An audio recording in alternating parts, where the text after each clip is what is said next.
Brooks River is a cornucopia of plenty. It's probably the first place in Katmai National Park where salmon are available to brown bears. And in late summer and fall, it's among the very last places where bears can forage for fish. However, opportunities to catch salmon isn't guaranteed. The most productive fishing spots are well sought after by many bears. So this place has a setting that seems ripe for competition and conflict. And we're seeing a lot of that on the river this year. Hi, everyone. My name is Mike Fitz with Explore.org. Joining me today is my co-host, Naomi Boak, a park ranger at Katmai National Park. We're standing near the mouth of Brooks River. Right behind us, Dumpling Mountain in the background. A beautiful scene today, but we're going to talk about the bear hierarchy and how bears fit into a system of hierarchy and how that helps them to survive in a very competitive environment, Naomi. And I think perhaps to begin, it would be great to consider maybe a dictionary definition of like dominance, for example, and consider how that fits into the bear's world. Well, I mean, might think of dominance as having power and influence over someone or something else. And that's true in the bear world, but it's not just about that. It's about surviving and thriving. It's not about showing off. And bears need to have this, especially in a place like the Brooks River, where there is competition for all kinds of resources. And hierarchy is also protection from injury, because if a bear is injured here, that could put him out of commission for job one, which is eating and getting fat. And it also means for sows with cubs, if they know their position in the hierarchy or they have a higher position, a more dominant position, it means safety for their cubs. 747, 856 have kind of switched positions this year in its hierarchy. Top is usually the boars, and 856 has been our top dog, so to speak, and most dominant bear, most influential bear for 10 years. But this year we see 747 challenging 856. And what's interesting, though, we haven't seen any fights between the two of them. They're creating this dominance hierarchy without injury, and part of that is just to avoid injury so that they can have access to the best fishing spots, the females that they want. And is it worth all that? And so bears are weighing and balancing risk and reward all the time when it comes to dominance, that influence and power over other bears, because what they want to do is eat more, move less, to be able to thrive during this season and to reproduce. So that's all part of the base of creating a hierarchy. And those who are at the top of the hierarchy are going to have a better ability to do so. So what characteristics really define rank in the bear world here at Brooks River? Yeah, I mean, bears are looking to establish advantage over other bears when we're thinking about the system of dominance and hierarchy. And in the bear world, really the thing that probably matters most in establishing your rank within the hierarchy is body size overall. So that's why almost always you'll see the largest adult males at the river at the top of the hierarchy. And to be clear for everybody, if you're not really maybe familiar with the system of hierarchy at Brooks River, there's not like an alpha and a beta and blah, blah, blah, and so forth. It's a very sort of fluid system overall. But yeah, the biggest bears are going to rank at the top most consistently. You just got a glimpse there of 856. We're going to throw up a couple of other photos as well of some of our other very large bears at the river. 747 from the fall, number 151 Walker, who's another really giant guy. All three of those bears have been around for much of July. Another really big bear that showed up just yesterday or the day before, number 32 Chunk. I didn't actually prep to see Chunk, a photo for this live chat because we hadn't seen him yet. Yeah. But yeah, so those are all really giant bears. they're the average midsummer weight of a bear in Katmai National Park is probably 7 to 900 pounds. So big animals, and each one of those bears that I just mentioned is going to be at the upper end of that scale or exceeding it at this time of the year. Certainly 747, probably Mm-hmm. 856, Chunk as well. Also 151 Walker. I mean, he's a pudgy guy. You know, as the kids say, and I'm a kid, I like to say, right? They're all chonky guys. Um, Definitely really big guys. So size matters in the bear world, and they're using their physical size to intimidate other bears. And bears are very good at recognizing which ones that they can compete with physically. And body size does matter. So that's really going to be the determining factor. But as we'll learn and as we'll talk about, certainly disposition plays a really big role. And when we're considering, let's say, the place that adult females fit into the hierarchy. We see that on display um, on a daily basis. Yeah. Tude is important. And no female with cubs shows us tude like 128 grazer. And I mean, it's interesting for all these bears, weighing and balancing risk. And when we see 128, a lot of us think of a very fierce mama bear who will defend her cubs, defend her fishing spots. We've seen her this week trying to own the riffles, which has been very productive for her. When she had her first litter, we saw her attack the most dominant, really big boars. She attacked 856, and here you see that. I mean, he's just so much bigger. Yeah, that's incredible to see, like the size difference between those two animals. Yeah. But to her, what was important was her feeding herself and her cubs, having enough energy to take care of her cubs and make sure that that big giant bear didn't harm her cubs. So, but if she's comfortable in a spot, she's not just going to go willy nilly after another bear. Now, she did that at first when she had her first litter, but she's learned. And so she doesn't do that all the time. Now, another female with a cub this year, Holly, Bear 435, she has a different strategy, which is more avoidance. I mean, she knows that she probably can't come up against 856 and win. And if you were watching the cams at all recently, we've seen Holly and her yearling cub come up to the riffles, but really not hang around.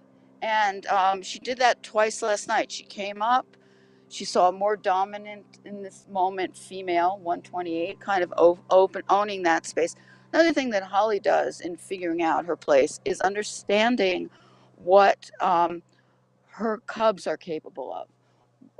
And her cub is uncomfortable at this point with the current, so she moved back.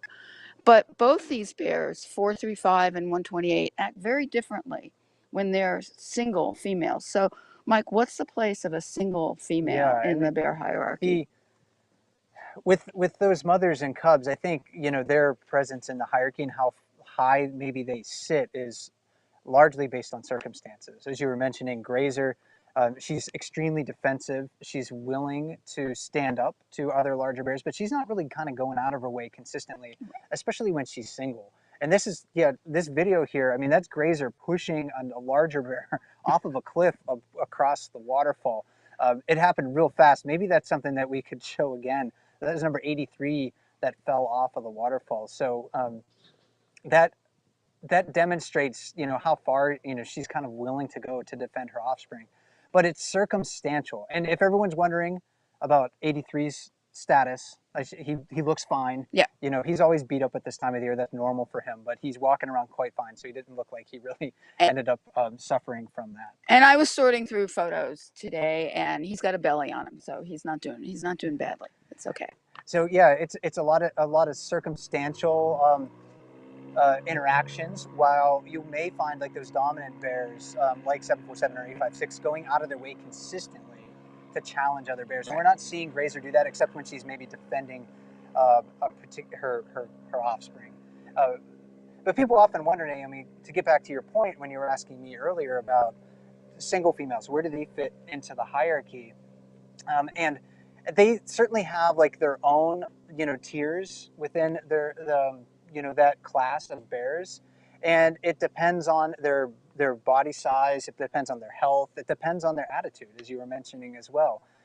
So we have like the adult males at the top of the hierarchy, then the mix of females. But the females, they tend to be more tolerant of each other than we see a lot of times with the adult males. We don't see them uh, aggressively displacing other females as often. They certainly will, but not as much as adult males. But one place that maybe our audience can watch for that is on the Lipperbrooks Falls. Yes.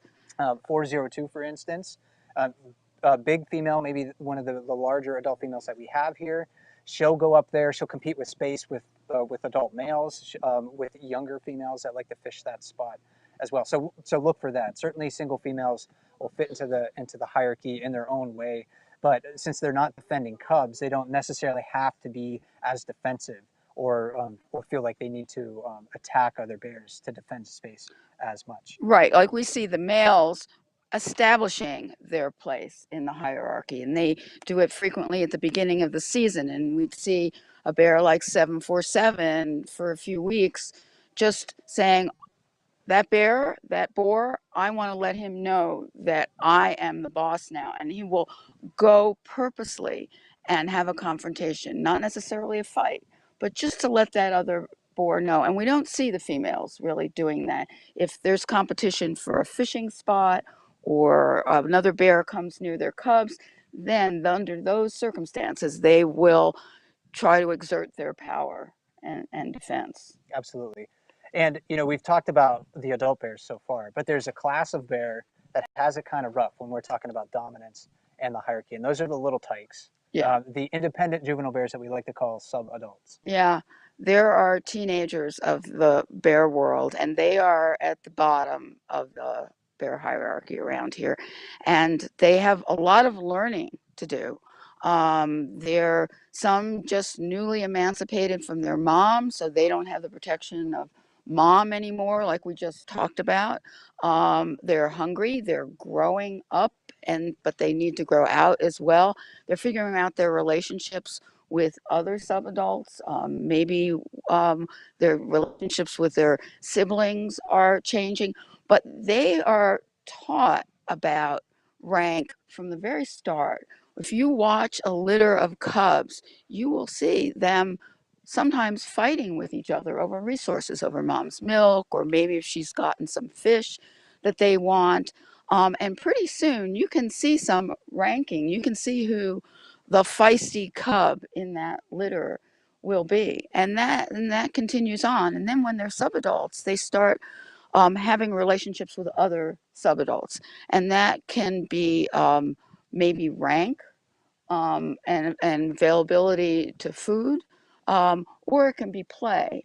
And some of that play is, well, it's how they learn how to fight later on. So they're building skills to potentially move up in the hierarchy. And they're not concerned about mates at this point because they're not sexually mature. So really for them, it's about establishing safe relationships, playful relationships, and staying away from those more dominant, larger bears. So during an interaction between bears, I mean, what are we really looking at? What can we expect to see from a dominant bear confronting a more submissive bear?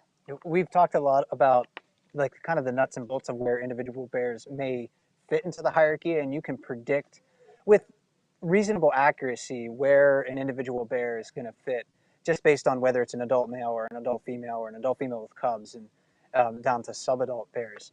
But yeah, we haven't talked yet about maybe the visual signs that you can look for when you're watching the webcams that will help you to determine who the quote unquote winner is. And we're going to bring up a clip here of 747 and 856. These are River's two most dominant bears this year. This is footage that happened earlier this year. 856 caught a salmon below the waterfall, moved up to the top of the waterfall to eat it. And then 747 comes into this area. Here he comes now with a direct approach. So that's one of the things to look for. When you're looking for whether a bear is behaving in a dominant manner, look for him to approach another bear directly, not to kind of skirt the boundaries of them, but a directed approach. And they're not always going to try to displace the other bear, but sometimes, yeah, that's a key indicator, a direct approach. Now, at this point in time, when I was watching this on the webcam, I was not sure if we were going to see kind of like a clear-cut winner from this interaction. 856, he continues to eat his fish. He's guarding his fish there. 747, he's hard to see in the trees there, but eventually, he starts marking the trees in that vicinity, and that's a pretty bold move. When you're next to a bear as big as 856, and again, maybe a 900-pounder or more, and you're marking a tree, that certainly says, hey, I'm feeling big, I'm feeling tough, I'm feeling confident in this situation. It doesn't put him in a more vulnerable position. So you're saying, well, I don't care about vulnerability. I'm not really vulnerable next Right, to you. right, yeah. So 856, and this goes on for a little bit, where they end up posturing, but the interaction actually continues afterwards. And I think this clip is actually more telling about who wins the interaction. You see 856 moving away from the top of the falls, and then 747 comes in and he just snow plows. He just bulldozes that willow directly towards 856. Again, a tremendous challenge there. That is not something a submissive bear would do. So 747 getting right into 856's face here with that directed approach. You can see 856 backing up as well, mouth open on both of those animals, kind of in a little bit of a threat there. 747's ears positioned a little farther forward than 856, and 856 continuing to back away to the approach of 747. And now we know that this interaction sort of ends and there's a quote unquote winner when we see one bear walking away. Uh, and yeah, this is something different that we wouldn't have seen in years past. We wouldn't have seen 856 yield so easily. He would have stood his ground. He would have been maybe the aggressor in this situation.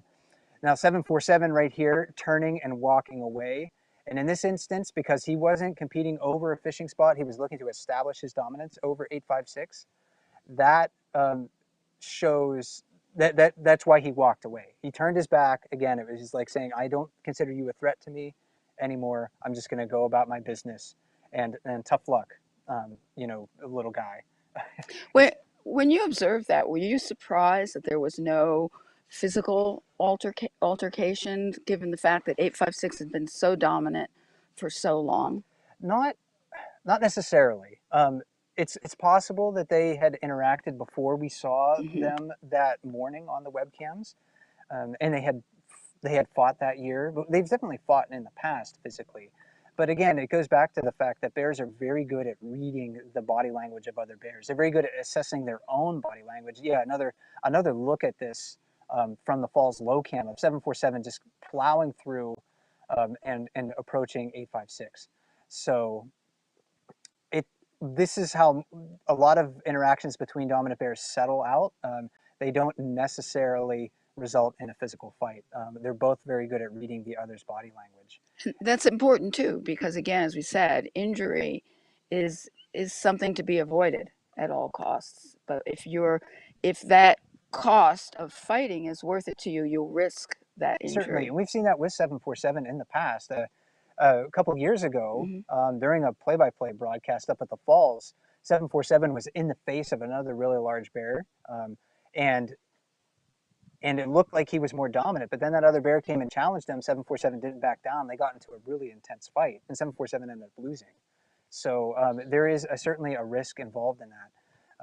But yeah, when you're looking at two bears, one really important point before we move on, when you're looking at two really dominant bears and they're not interacting over a singular resource, so like let's say a fishing spot or maybe a female who's in estrus, it's the winner who's going to walk away from that situation. If 747 wanted the jacuzzi, that plunge pool below the falls, he would have stayed there. He wouldn't have walked away from it. 856 would have been the one to walk away from that encounter. But those will give you some indications. Look for ear position. Generally, dominant bears, when they're approaching a subordinate bear, they're going to have their ears upright on their head. They're they're going to be looking with a directed approach, a direct stare, and the other bears are going to maybe lower their head down and have their ears, kind of flat on the back of their head as well. Those are a couple of things that you can look for. Good. So, so when we talk about tolerance, of bears with each other. One of the things that we talk about is, for instance, mating season for the male bears. Um, if a big boar has his eyes on a particular female, he's not going to have a lot of tolerance of another male around. Now, if that other male is more dominant, that first bear is not going to win out, and he's going to lose access to that female. But the other thing is space. As you mentioned, if you're wanting a particular space, you want that fishing hole, or you maybe your space bubble is bigger than some other bears, so there will be that kind of competition for space. We see that a lot with the younger bears. Like if you see it on the lip of the falls, you'll see that competition for space. And sometimes they'll accommodate each other and it'll be okay, and sometimes it won't. But the other really big one where dominance and hierarchy are so important is about food availability. And so and we see variances in food availability over the years, and it changes greatly around here. So, Mike, what kind of variances do we see in food availability, and how does that affect the dominance and hierarchy? Yeah, I think that's something that's clear this year, especially if you were able to watch the cameras last year or the year before or in 2018, for instance. We saw more fish in Brooks River. So every year it's going to fluctuate naturally. But if you tuned into the cams for the first time last year, I mean, you got a real treat. We had never seen Yeah, anything close to the number of salmon that we saw last year. For the greater Naknek River watershed, which Brooks River, again, which is behind us, is part of, um, more fish returned to the greater Naknek watershed last year than at any other point in time in since record keeping began for the salmon runs up here. So it was an incredible year for the fish. It was an incredible year for the bears. We saw the bears basically released from food competition last year. So there was little competition over space for fishing spots because there were fish everywhere. You didn't have to compete over the jacuzzi or the lip of the waterfall. You could catch fish virtually everywhere. In the lower river behind us, bears were scavenging for dead and dying salmon at this time of the year because there were so many. There's always a small percentage that just kind of don't make it above the waterfall or whatever. So they were doing really well down here, I, and now it's a clear contrast. It's well within the normal range of variability. The Naknek watershed this year, the number of fish coming into it is it still is very strong. There's just less or fewer fish coming into the watershed this year, and it's certainly not so little salmon coming to the Brooks River that everyone should panic and be like the salmon run is a failure, it's a disaster. It's certainly not the case.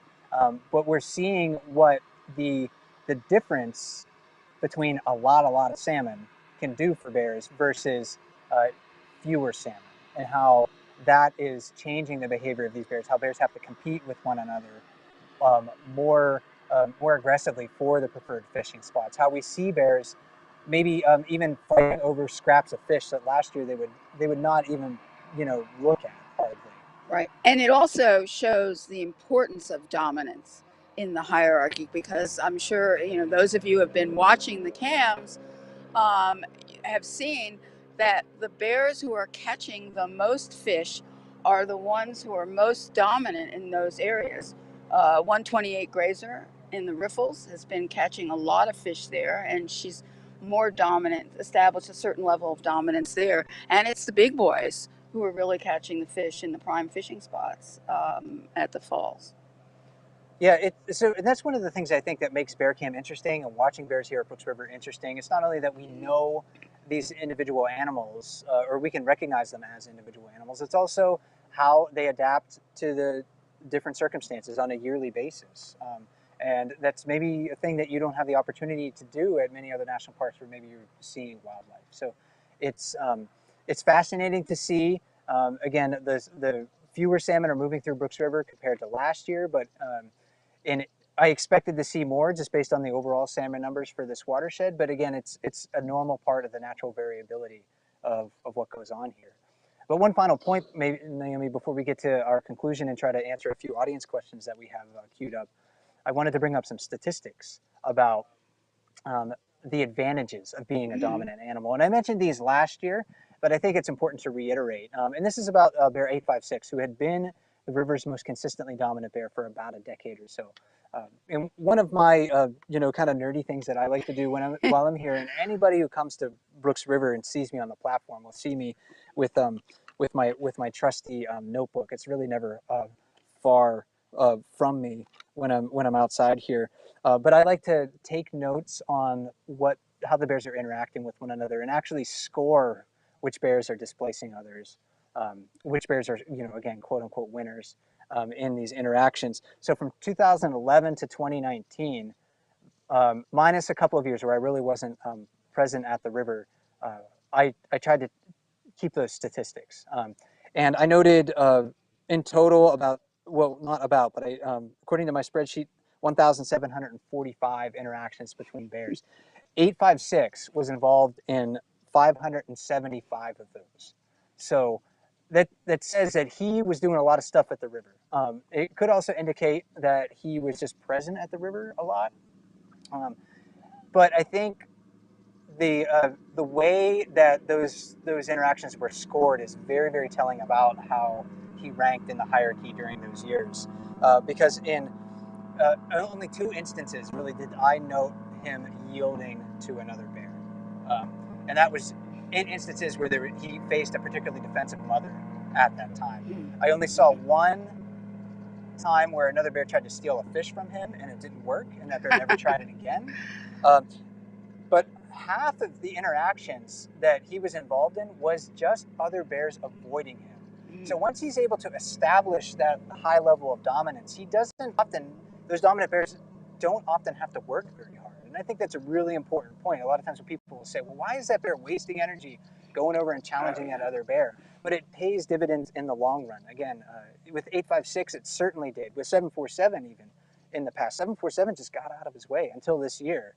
And it's not surprising that the hierarchy has shifted this year because 856 is in his early 20s. He's not a young bear. To remain at the top of the hierarchy as long as he did was quite exceptional. And he is a special bear in his own way. I mean, and to think about that he got to the top of the hierarchy when he was about 12. And another thing we shouldn't be surprised about is we see bear 151 sort of strutting his stuff because he's bigger now and he's 14, so that he's really at his prime now, in a time when that behavior and personality is changing. So age and size have, and again, that's part of the attitude. It'll be fascinating to see how these things change in the future. 747, this could be the only year for him to be maybe at the very, very tippy top of the hierarchy. He's a big guy. 856 is a big guy. They'll always, be fairly high in the hierarchy, but we really don't know how it's going to shift over the coming years, and that's an important thing to watch for. So the bear hierarchy, I think, is a fascinating topic. Naomi, thanks for joining me to discuss it. It's going to change every year. It's exciting. It's fascinating to watch, and it really does demonstrate the adaptability of the animals. Yes. and the conflict and competition that they face on a daily basis. So I will say for bears, size counts, and for rangers, nerdiness counts. Well, when I was a ranger, then I ranked right up there at the top of the hierarchy. Absolutely. For sure. We're going to try to get to a few viewer questions with our time remaining. We have a few that I have in our queue here that were submitted in advance through the Ask Your Bear Cam question form. You can find the link to that below the live camera feed on the left-hand side. Look for a button there that you can submit your questions for any of our audience events in advance, and we'll try to answer as many of those as possible throughout the summer. Terry was asking, has there ever been a female bear try to take down a top male bear in Katmai? And I think maybe 128 grazers, perhaps the closest that I've ever seen. I don't know if you've seen another bear as assertive as she is. No, I mean, just that picture that we showed before of her not backing down from 856. I mean, I kind of looked at that picture and thought 856 can't even believe that it's happening to him. But she's the one that I really think about. It's just an incredible moment. Yeah, she is. She's not a small female. Right. So she's a good sized bear, but that, again, the adult males can be, uh, maybe twice as big as as some of the adult females here. So that's a tremendous size difference overall. So when you have that much muscle and body mass, it's a lot harder for other bears to displace you. But size isn't everything. It matters a lot in the bear world. But yeah, definitely assertiveness and defensiveness rank into that. I remember during my first few summers when I was here, a bear number 415, I think, she was feisty. She would be on the lip and she would back down larger adult males. We've never seen a female really get to the very, very top of the hierarchy because, again, as you mentioned before, it's a lot of circumstantial dominance. They're not going out of their way to assert themselves over other bears. It's mostly just like if they feel like they can defend that particular fishing spot, or if they feel like they need to defend their cubs in a particular situation. That's how they kind of attain dominance. But it's a little bit different than what you see with 856 or 747. Yeah. All right. And another question that we'll talk about here is from Stacy. So, and she asks, if the hierarchy has changed and 747 is now dominant over 856, how will 503 and the other bears know that? Can they see or smell it? Well, I don't know about the smell. You can talk about that. They can certainly see it. I mean, because 747 is, as we've talked about, gone out of his way to show that he is the dominant bear. I mean, if there is a large bear approaching and 747 thinks it's worth his time, he will go up to that bear and push that bear out of that fishing spot, or just go up as you saw with 856 and show, hey, I'm the guy you got to listen to. So they've experienced it.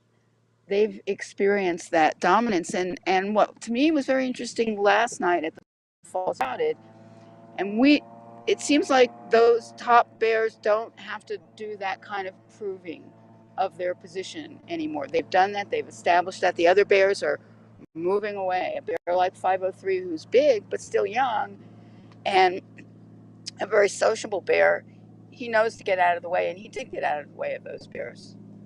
Yeah, um, they certainly seem to be able to recognize dominant bears very easily. So if you're a subordinate bear, you're a smaller bear, you can tell, just based on maybe another bear's size or the way that you are feeling overall, that um, that you don't want to tangle with that other bear. But also, yeah, through the olfactory cues, through scent, bears probably are communicating that as well. So when a bear rubs his back on a tree, when he stomps on the ground and does that cowboy walking thing, that's one thing we didn't actually talk about. But that's a signal among adult males that happens most often during the mating season, where they are they're leaving a lot of scent behind. So it's not only like a physical gesture and display that says to other bears, "Hey, I'm feeling strong and confident." They have glands on the bottom of their feet. They have glands on their skin and their back, so they're leaving scent behind when they're doing that. The adult males are also peeing all over the ground when they're cowboy walking and rubbing on trees too. So they're spreading scent in their urine. They have anal glands like a dog does, and all of those things. Since a bear's sense of smell is so keen, communicates many things about probably their fitness, maybe their genetic quality, and just again how big or how strong they might be feeling. So yeah, it's again one of those things that I don't think scientists have completely described, or something that we don't completely understand. But um, it's it's um, it's something that they're still figuring out. But bears certainly know how to communicate um, with each other, even if we can't understand it. You And just got to learn how to translate, Mike. That's all. Your Absolutely, yeah. next If job. we could talk bear, but as I've written before, if we could talk to bears and they could talk to us, we would not understand their vocabulary based on scent. It's We just wouldn't Yeah. have the words for it at all. They would be able to describe so much about their environment just based on scent, and we would have no idea what they're talking about. Right. So another question, yeah, could you explain the difference between a bear's behavior if the ears are forward versus pinned back as it relates to dominance? And this is a question from David. He actually, we couldn't fit his whole question in our box here, so we had to truncate it. But he was wondering about how I in the past have described, and during this broadcast, about how ears positioned forward on a bear can indicate maybe a sign of assertiveness or dominance. While he's read that in bear and human encounters, a bear that approaches with the head low and ears back is likely in attack mode. So he's wondering if I can explain sort of like the contradiction and the difference. And yeah, a bear with its ears back on its head and its head low, if you're encountering a bear in that situation, that bear is feeling defensive. So that's a clear sign to you that you want to behave in a way to de-escalate the situation. Whether that is, here at Brooks River, sometimes that's backing away because a lot of the bears are used to encountering people at close distances. Or if you're maybe for safety's sake, it's best just to stand your ground and let the bear decide how it wants to avoid the encounter. But yes, certainly a bear that is feeling defensive will lower its head and put its ears back on its head. So if you end up surprising a bear at a close distance, a lot of times in descriptions of bear attack, that's what the people will end up seeing. And a couple of bears here, actually. Yeah, great picture. Thanks for bringing that up, Candace, of two bears competing over a scrap of fish. Both had their ears back on their head because they were both being defensive in that situation. Right. We saw some of that on the lip last night where 402 was there and a couple of younger bears, and it was defensive. They were, each one wanted to defend his or her position on the lip of the falls, and it wasn't a dominant display. It was, they were all defensive. Now, in bear and human interactions, bears can approach people with their head up and ears forward. And what that's going to signal is curiosity and, in rare circumstances, even predatory instincts out of the bear. So you can read bear behavior. If you learn to read bear behavior, you can understand really well what's on the bear's mind. Bears, within my experience, don't deceive. They don't have the ability to lie. Some of our great ape relatives and certainly human have that ability. But I haven't seen evidence of that in brown bears. So they're going to tell you what's on their mind. So if a bear is looking at you like it's approaching your campsite or something like that, head up, ears forward, it's maybe just looking towards you out of curiosity. It could be food conditioned and looking for food. It may be looking to displace you from that habitat. So those are, yeah, a couple of contrasts between what a person might encounter. Yeah.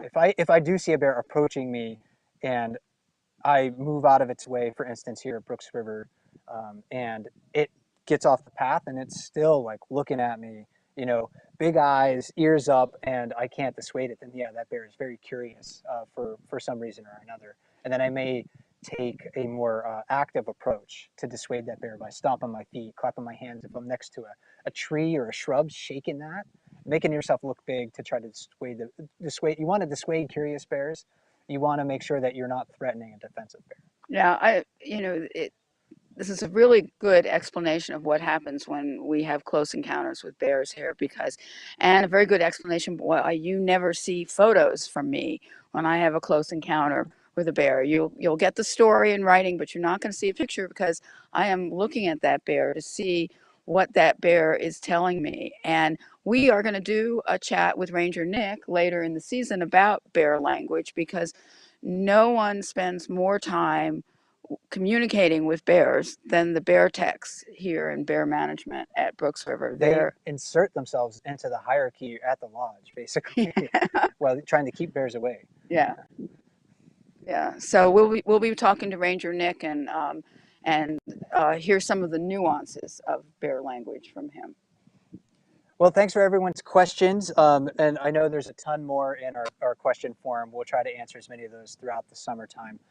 But this, talking about the bear hierarchy and dominance is always fun for me. It's something that you can witness on the Brooks Falls Cam, especially at this time of the year. So I encourage everyone to try to follow the ebb and flow of the hierarchy and understand how bears are surviving in this competitive environment. My name is Mike Fitz with Explore.org. My co-host today has been Ranger Naomi Boak from Katmai National Park. Thanks for joining us today. And as we like to say at Explore.org, never stop learning.